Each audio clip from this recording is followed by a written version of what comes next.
तो जब सभी बच्चे माकी का मजाक उड़ा रहे थे तो यू से ये देखा नहीं जाता और वो फाइनली सब पे चिल्ला देती है कि आखिर तुम सबकी प्रॉब्लम है क्या, तुम सब माकी से इतनी नफरत क्यों करते हो, उसने तुम्हारा कुछ नहीं बिगाड़ा, वो हर बार शांत रहता है और वो कभी भी किसी की मदद के लिए मना नहीं करता, पर तुम सब उसे ऐसा ट्रीट कर रहे हो मानो वो इंसान ही नहीं है। तो ये सवाल मैं तुम सबसे ही पूछ रही हूँ, मुझे बस एक रीजन दे दो उसे हेट करने का। और सारे बच्चे अपना मुंह नीचे कर लेते हैं क्योंकि उनके ऊपर यू चिल्ला रही थी, वो लड़की जो गलती से भी किसी से ऊंची आवाज में बात नहीं करती। इसका ये रूप देख के तो वो थोड़ा डर भी चुके थे। तब यू अपनी टीचर की तरफ देखते हुए बोलती है कि अगर इन सबको माकी के साथ काम नहीं करना तो उसकी पार्टनर बनूंगी मैं। पर्ची और बाकी चीजें गई भाड़ में। तब उसकी टीचर भी बोलती है कि मैंने पर्ची का आइडिया तो इसलिए दिया था ताकि हम लोग रैंडमली चुन सके, पर अगर तुम्हें कोई प्रॉब्लम नहीं है तो तुम पार्टिसिपेट कर सकती हो। हाँ, पर कम से कम माकी से तो पूछ लो कि उसे तुम्हारे साथ काम करना भी है या फिर नहीं। तब माकी बोलता है कि मुझे प्रॉब्लम नहीं है, अगर यू मेरे साथ काम करेगी तो वो तो और भी अच्छी बात है। पर जब ये सब बातें कर रहे थे तभी उमी उस डब्बे में से एक पर्ची निकाल लेती है और वो बोलती है कि मैं हूँ इसकी विनर, पर्ची में मेरा नाम आया है तो माकी की पार्टनर बनूंगी मैं। गद्दारी कर बे।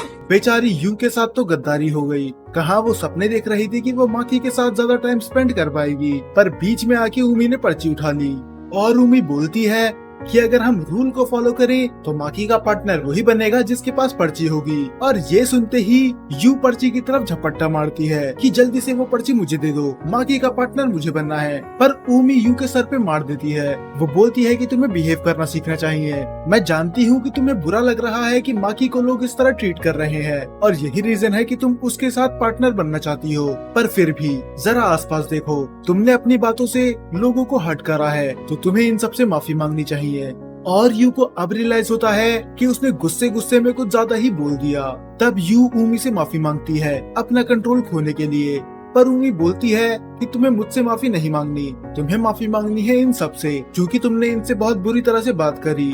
और यू माफी मांगने में 2 मिनट भी नहीं लगाती, वो सबसे माफी मांगती है अपने बिहेवियर के लिए और वो माकी से भी माफी मांगती है क्योंकि उसकी गलती की वजह से वो भी स्पॉटलाइट में आ गया। तो अब उमी पूरी क्लास के सामने अनाउंस करती है कि हमारी क्लास के लीडर है माकी और खुद मैं। तो मैं उम्मीद करती हूँ कि आप सभी लोग हमारी मदद करेंगे ताकि इस समर फेस्टिवल में हम फर्स्ट आ सके। तो अब उमी और माकी चले जाते हैं किसी और रूम में। इस रूम में सभी क्लास के बच्चे थे जो समर फेस्टिवल में अपनी क्लास को रिप्रेजेंट करेंगे और वहाँ पर बैठ के माकी उसकी तारीफ करता है कि तुम तो सच में बहुत कमाल की हो, तुमने क्लास को कितनी अच्छे से हैंडल करा, वरना मेरे को तो ये लग रहा था कि वो लोग मुझे कच्चा ही खा जाएंगे। हाँ, वो ये सुन के खुश तो होती है, पर वो बोलती है कि अगर सच में देखा जाए तो मुझसे ज्यादा अमेजिंग यू है। क्या तुमने देखा नहीं कि उसने बिना किसी की भी परवाह करे हुए तुम्हारा स्टैंड लिया, उसके चेहरे पे बिल्कुल भी रिग्रेट नहीं था या फिर कोई शर्म कि वो तुम्हारे साथ खड़ी है। हाँ, जिस तरह क्लास तुम्हें ट्रीट कर रही थी वो सुन के मुझे भी गुस्सा आया था और मैं भी उन्हें बहुत सुनाना चाहती थी, पर मेरे अंदर तो इतनी हिम्मत थी ही नहीं। और यही यू की खास बात है, वो कभी भी अपने दोस्तों का स्टैंड लेने से पीछे नहीं हटती। और वैसे भी तुम्हें भी अच्छा ही फील हुआ होगा ना जब यू तुम्हारे लिए पूरी क्लास से लड़ गई। हालांकि मैं कभी ऐसे नहीं कर सकती क्योंकि मेरी पर्सनालिटी शुरू से ही ऐसी ही है, सबको साथ में लेके चलने की, और यही रीजन है तभी मैं किसी पे चिल्लाती नहीं हूँ। और माकी एक चीज नोटिस करता है कि पता नहीं किस रीजन की वजह से पर ये थोड़ी डाउन लग रही है, मानो कोई ऐसी बात है जो ये छुपा रही है या फिर शायद इसकी तबीयत खराब है। रीजन जो भी था वो उससे नहीं पूछता और तभी उनके क्लास में आ जाती है काउंसिल प्रेसिडेंट सेकी, जो कि सभी बच्चों को उनका काम बांट देती है कि उन्हें इस समर फेस्टिवल में क्या करना है। अब जब स्कूल खत्म होता है तो यू उसके पास भागते हुए आती है और वो उसका हाथ पकड़ लेती है और वो उससे माफी मांगती है कि जो भी उसने क्लास में करा उसको उस चीज का बुरा लग रहा है, उसे अपना आपा नहीं खोना चाहिए था, पता नहीं उसने गुस्से में लोगों को क्या क्या बोल दिया। तब उमी उसके गाल खींच लेती है और बोलती है कि तुम्हें माफी मांगनी भी चाहिए, पर अगर सच बताऊं मुझे अच्छा लगा कि तुमने माकी का स्टैंड लिया, तुमने वो कर दिया जो मैं अंदर से करना चाहती थी। पर फिर भी तुम्हें एक चीज का ध्यान देना चाहिए, इस समर फेस्टिवल में हमारी पूरी क्लास एक टीम है तो हमें सबको साथ में लेके चलना होगा, तो हम एक दूसरे से लड़ाई नहीं कर सकते। और वो बोलती है कि तुम बिल्कुल सही कह रही हो, तुम हर बार मेरी हेल्प करती हो, मानो तुम मेरी नाइट इन शाइनिंग आर्मर हो जो हर मुसीबत में मुझे बचा लेती है। याद है जैसे तुमने मुझे बचपन में बचाया था? तब ऊमी हंसने लग जाती है। क्या वो बात तुम्हें अभी तक याद है? मुझे तो लगा तुम वो भूल चुकी हो। और वो बात करते करते घर चली जाते हैं और अगले दिन ये पूरी क्लास को बताते हैं कि उन्हें क्या काम करना है। तो दरअसल इनकी क्लास को असाइनमेंट मिला है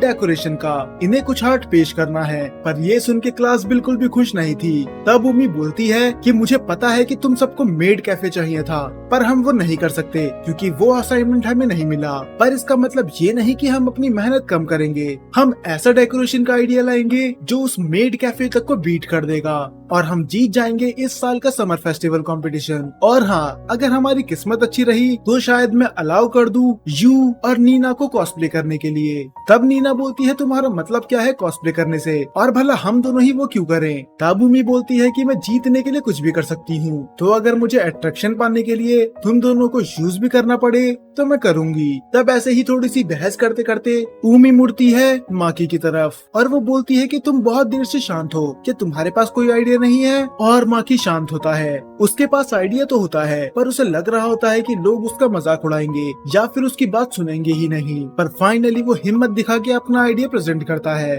अब वो बोलता है कि कैसा रहेगा कि अगर हम used can say mosaic art बनाएं। और ये सीन यहीं पर कट हो जाता है। फिर हमें दिखाया जाता है कि ऊमी और माकी दोनों ही उसके आइडिया के बारे में बात कर रहे होते हैं। वो तो बहुत ज्यादा नर्वस था। उसे लगा था कि उसका आइडिया किसी को पसंद नहीं आएगा, पर ये सच में कमाल का आइडिया था। सभी को उसका आइडिया पसंद आता है और वो आगे बोलना कंटिन्यू करता है कि वो तो मेरे बगल में तुम खड़ी थी तभी मैंने अपना आइडिया सजेस्ट कर दिया, वरना अगर तुम्हारी जगह कोई और लड़की, कोई और तो छोड़ो, अगर खुद यू भी खड़ी होती तो शायद मैं बिल्कुल भी नहीं बोल पाता। तब वो हंसते हुए बोलती है कि तो तुम्हारी किस्मत अच्छी थी कि तुम्हारे बगल में मैं खड़ी थी। तब माकी बोलता है हाँ, अच्छा हुआ पर्ची में तुम्हारा नाम आया, वरना पता नहीं मैं क्या ही करता। तब वो बोलती है कि पर्ची से एक और चीज याद आई और वो अपनी पर्ची निकाल के उसे दे देती है। और जब वो उसकी पर्ची को खोल के देखता है तो वो पूरी तरह ब्लैंक थी। इसका मतलब ये नहीं जीती थी, इसका नाम तो पर्ची में आया ही नहीं था। इसने वहाँ पर झूठ बोला और यही रीजन था ये यू को अपनी पर्ची लेने नहीं दे रही थी। पर हैरान होने के बजाय माकी तो हंसने लग जाता है कि तो तुमने सबसे झूठ बोला था कि पर्ची में तुम्हारा नाम आया है। तब उमी बोलती है कि तुम हंस क्यों रहे हो, मुझे तो लगा ये सुन के तुम गुस्सा होगे कि मैंने चीटिंग करी है। तब वो बोलता है कि भला मैं गुस्सा क्यों ही होऊंगा, वैसे भी कोई लड़की मेरे साथ काम करना नहीं चाहती थी, तो अच्छा ही हुआ तुमने झूठ बोलकर मेरे साथ काम करना पसंद करा। और वो उसकी खाली पर्ची पे विनर लिख देता है और वो पर्ची उसे वापस कर देता है क्योंकि उसके नजरों में असली विनर तो उमी ही थी। तो अब मोज़ेक आर्ट बनाने के लिए इन्हें बहुत सारी चीजें करनी थी, जैसे कैन इकट्ठा करना, एक ड्राइंग बनाना और बाद में उसे डिजिटली कलर स्कीम के हिसाब से सेट करना। पर ऊमी की ड्राइंग इतनी अच्छी नहीं थी कि वो कॉन्सेप्ट आर्ट बना सके। तब वो बोलता है कि ये इतना भी बुरा नहीं है, मैं घर जाके ही इसकी कलर स्कीम पे काम करना चालू कर दूंगा। और दूसरी तरफ यू वो सभी कैन इकट्ठा कर रही थी क्योंकि उसे हर कलर की और बहुत सारी कैन चाहिए थी। तभी वो क्लास में आके कंप्लेंट करने लग जाती है कि जरा देखो, पता नहीं किस बदतमीज लोगों ने कैन खाली करके उसमें सिगरेट डाल दी, आखिर लोग ऐसा करते क्यों हैं? और तभी उसकी नजर पड़ती है उस मांगा पे और वो बोलती है क्या तुम लोग ड्रॉ कर रहे हो? अगर तुम्हें मेरी मदद की जरूरत है तो मैं कर सकती हूँ। और पता नहीं क्यों ये सुनने के बाद फिर से ऊमी का मुंह उतर जाता है। ऐसा ये दूसरी बार कर रही है और कुछ ही टाइम में ही यू आर्ट बना के कंप्लीट भी कर देती है और वो सच में बहुत ज्यादा परफेक्ट था, मानो वो कोई मांगा का हो। माकी की तो आंखें फटी की फटी रह जाती है कि आखिर तुम इस तरह ड्रॉ कैसे कर सकती हो, ये तो सच में बहुत ज्यादा परफेक्ट है। और ये फिर से सुन के ऊमी का मुंह उतर जाता है क्योंकि जब भी यू आती है तो ऐसा ही होता है। पहले जब वो गेम खेलने आई थी तब वो उससे गेम में आगे निकल गई और अब जब उसका काम ड्रॉ करने का था इसमें भी यू उससे आगे निकल गई। मानो वो कुछ भी क्यों ना कर ले, चाहे वो गेम खेले, ड्रॉ करे या फिर कंपटीशन ब्यूटी का क्यों ना हो, वो हर बार सेकंड ही रहेगी। पर इस बार उसकी उदासी को माकी भी नोटिस कर लेता है। वो उससे पूछता है कि तुम्हारा मुंह क्यों उतरा हुआ है, पर वो बोलती है कि ये ड्राइंग में बहुत ज्यादा अच्छी है, तो कैसा रहेगा हम ये काम इसी पे छोड़ दें। तब यू बोलती है तो उन कैन को कलेक्ट करने का काम कौन करेगा? फिर उमी बोल देती है कि तुम इसकी चिंता मत करो, वो नीना अकेले ही संभाल लेगी। और ये बोलते हुए वो उस पेपर को जिसपे विनर लिखा हुआ था वो उसे बुरी तरह मरोड़ देती है, मानो वो अपना पूरा गुस्सा उस पेपर पे निकाल रही थी, या फिर शायद वो ये दिखाने की कोशिश कर रही थी कि जब तक यू है तब तक वो विनर नहीं बन सकती। तो पूरी रात भर बैठ के यू ड्राइंग बनाने का काम कंप्लीट कर देती है और उसका रिजल्ट सच में कमाल का था। माकी ने तो इतनी परफेक्शन की उम्मीद नहीं करी थी और फिर से माकी यू की भर भर के तारीफ करने लग जाता है और ये सब सुन के उमी का मुंह फिर से उतर जाता है। तो बाद में उसकी ड्राइंग ले जाके वो बाकी बच्चों को भी दिखाती है कि यू ने कितना अच्छा काम करा है और वो थोड़ा हंसी मजाक भी करते हैं कि यू पढ़ाई के अलावा हर किसी चीज में अच्छी है। तो यहाँ पर हम देख सकते हैं जब कोई दूसरा उसकी तारीफ करता है तब उमी को कोई प्रॉब्लम नहीं होती, तब वो दो लड़कियां भी उमी को थैंक्स बोलती है कि उस दिन उन्हें यू के गुस्से से बचाने के लिए, और उन्हें रियलाइज हो जाता है कि जो वो माकी के साथ कर रहे थे वो गलत कर रहे थे। तब उमी बोलती है कि माकी को तुम्हारी बात का बुरा नहीं लगेगा, तुम बस उसकी इस काम में मदद करो। तो अब वो जब जा रही होती है उसके पास मैसेज आता है माकी का, जो उसे फ्राइडे को आने के लिए मना कर देता है। दरअसल उसके कहने का मतलब तो ये था कि तुम इस फ्राइडे मेरे घर मत आना क्योंकि तुम पूरे हफ्ते बहुत ज्यादा बिजी हो, तो तुम आराम कर सकती हो। और ये सुन के भी बेचारी उदास हो जाती है क्योंकि वो फ्राइडे के लिए बहुत ज्यादा एक्साइटेड रहती थी कि हर बार वो माकी के साथ वीडियो गेम खेल सके और कुछ भी ऊट पटांग खा सके, पर वो तो साफ आने के लिए उसे मना कर रहा है, तो वो जिद नहीं कर सकती थी। तो अब फ्राइडे की रात को माकी काम करने लग जाता है। वो मोज़े कार्ड बना रहा था पर उसका दिमाग तो उसकी जगह पर था ही नहीं। वो सोचता है कि पिछले 3 महीने से वो हर फ्राइडे को मेरे घर आती थी, हम मजे करते थे, खाते पीते थे और पता नहीं क्या क्या, और जब आज वो यहाँ पर नहीं है तो पता नहीं क्यों मुझे बहुत अजीब लग रहा है। हालांकि वो पूरी जिंदगी पर अकेले रहा है पर अब ये खालीपन उसे काटने के लिए दौड़ रहा है, तो उससे नहीं रहा जाता और वो फाइनली कॉल कर देता है उम्मी को, जो बाकी लोगों के साथ कैरियोके पार्टी कर रही थी। तो वो वहाँ से बाहर आके उसका कॉल उठा लेती है कि क्या कोई इमरजेंसी है जो तुमने मुझे इतनी रात को कॉल करा।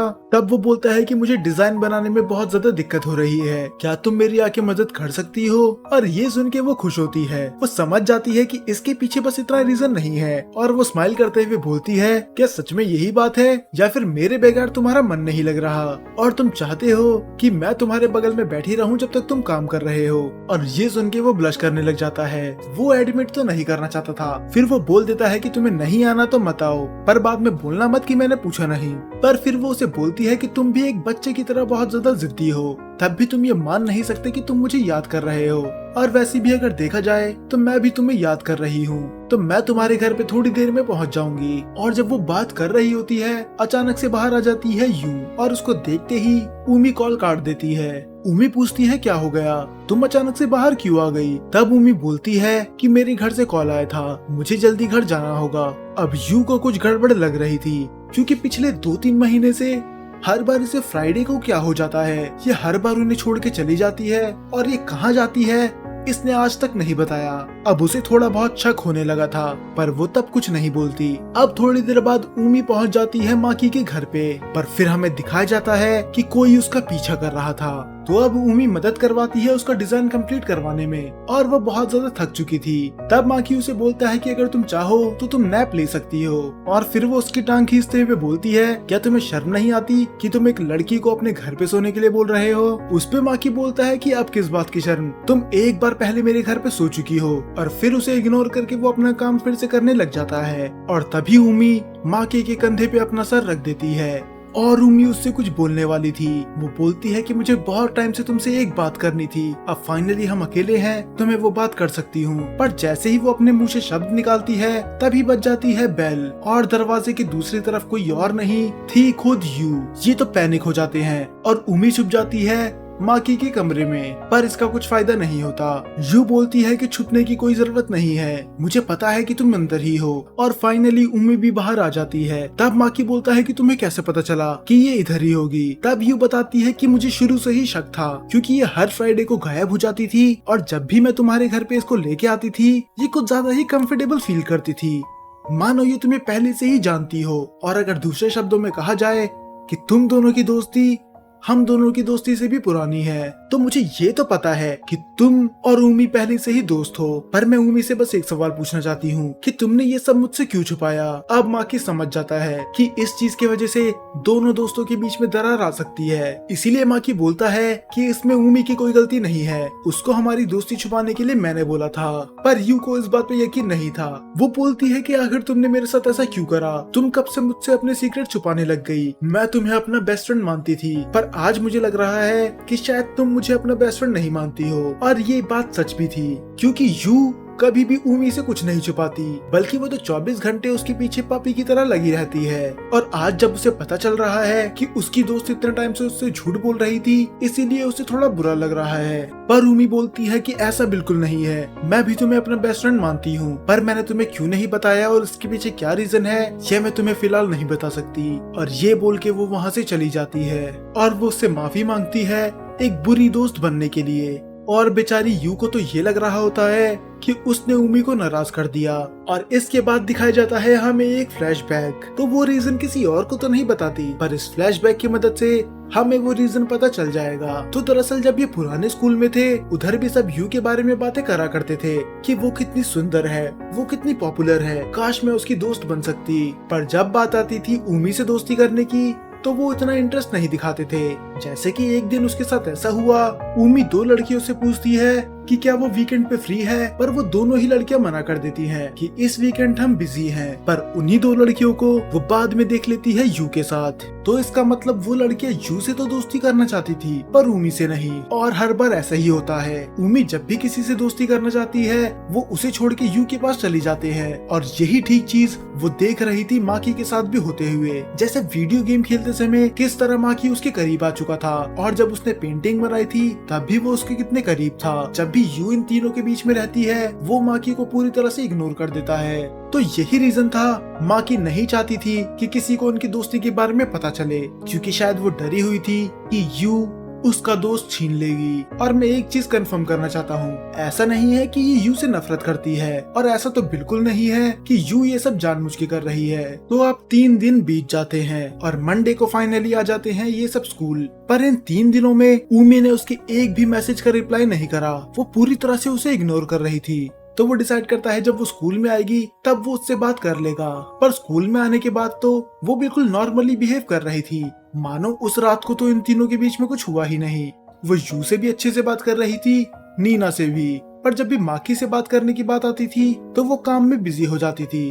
यू माकी को टेक्स्ट करती है कि क्या तुम दोनों के बीच में सब कुछ नॉर्मल हो चुका है, क्योंकि मुझे यकीन नहीं आ रहा ये इतना नॉर्मली एक्ट क्यों कर रही है, जबकि उस दिन तो ये बिना कुछ बोले वहाँ से चली गई थी। पर माकी तो साफ मना कर देता है कि मेरी तो उससे 3 दिन से बात तक नहीं हुई थी, मुझे तो लगा तुम दोनों के बीच में कुछ बात हुई होगी। तब सेम चीज यू भी बोलती है कि हम दोनों के बीच में भी कोई बात नहीं हुई, वो तो मेरा भी 3 दिन से मैसेजों का रिप्लाई नहीं कर रही थी। पर जैसे ही मंडे को मैं स्कूल आई, वो मुझसे नॉर्मली बात करने लग गई।